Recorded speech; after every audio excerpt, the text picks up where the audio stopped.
Hi friends, मैं फिर हाजिर हूँ नई कहानी के साथ। बेटी का मायके आकर दो रोटी खाना भी बहू को भारी लगता है। अर्पणा जायसवाल। क्या आज फिर तुम्हें पैसे चाहिए सुबी? सुबी, बात क्या है? देख रहा हूँ कुछ दिनों से तुम्हारे खर्चे बहुत बढ़ गए हैं। थोड़ा कंट्रोल करो, अमन ने शुभांगी को डांटते हुए कहा। अब आप ही बताओ मैं क्या करूँ? जितना हो सकता है कटौती करती ही हूँ, लेकिन रसोई का बजट हर महीने बिगड़ ही जाता है। सुबी दुखी होकर बोली। क्यों? अब तो घर का एक सदस्य कम हो गया है ना, तो उस हिसाब से तो और बचत होनी चाहिए। तुमने ही बच्चों को ऊट पटांग चीज़ें खाने की आदत डाली है। अमन बच्चों को मैगी खाता देख गुस्से से बोला। आपको ऐसा लगता है कि एक सदस्य कम हो गया, लेकिन मुझे पता है कि उल्टा 7 लोगों का भार और बढ़ गया है। सुबी ने यह कहा तो धीमे से, लेकिन उसकी खराब किस्मत कब सास सुनंदा जी वहीं आकर खड़ी हो गई, उसे पता ही नहीं चला। और सासू जी ने सुन लिया, अब सुन लिया तो बिना हंगामा किए वो शांत हो जाए, इतनी सीधी भी नहीं थी। अच्छा, तो अब तुम्हें मेरी बेटी का मायके आकर दो रोटी खाना भी भारी लग रहा है। मत भूलो, यह उसका भी घर है, और जब तक मैं जिंदा हूँ उसका यह हक कोई नहीं छीन सकता। सुनंदा जी शुभांगी को घूरते हुए बोली। मम्मी जी, आप गलत समझ रही हो। मुझे क्यों रीना के आने से परेशानी होने लगी?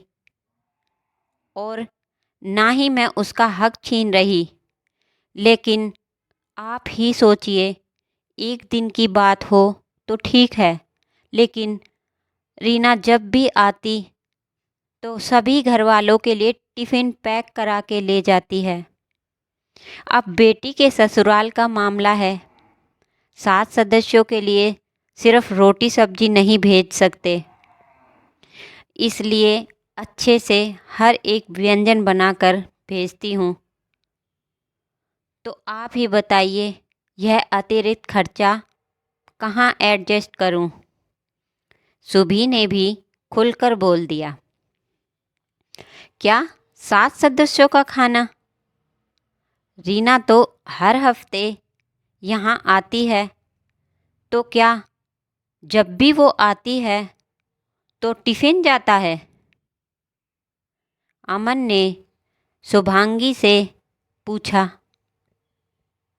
हाँ, जिस दिन खाना बनाने की बारी रीना की होती वो उसी दिन आती, फिर यह कहकर कि घर जाकर उसे अकेले सबके लिए खाना बनाना पड़ेगा, इसीलिए यहीं से पैक करके ले जाती है।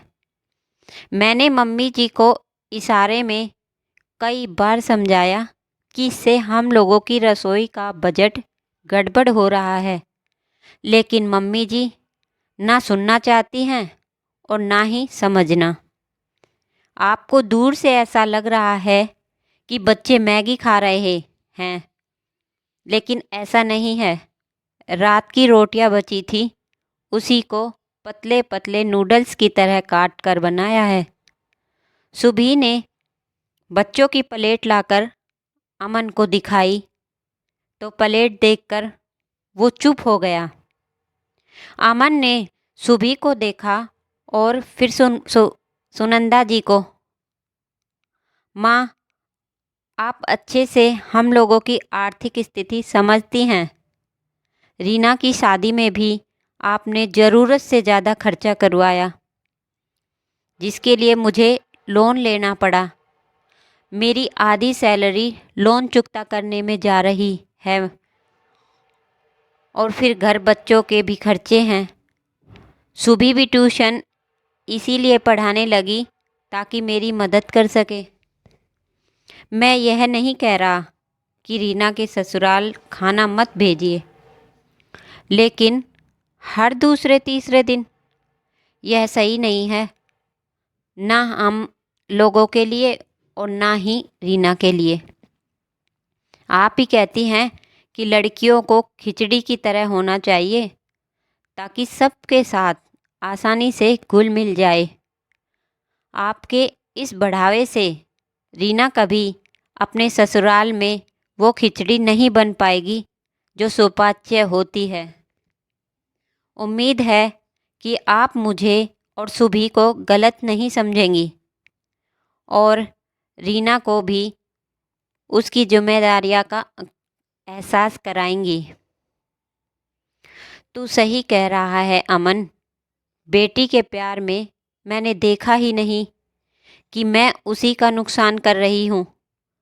शुभांगी बहू, आपसे रसोई का बजट नहीं गड़बड़ होने दूंगी। सुनंदा जी ने अपनी गलती मान रीना को भी समझा दिया कि अपनी रसोई का बजट बनाना वो भी सीख ले। अर्पणा जायसवाल। धन्यवाद। आज की कहानी कैसी लगी हमें कमेंट करके ज़रूर बताएं। मिलते हैं अगली नई कहानी के साथ। धन्यवाद।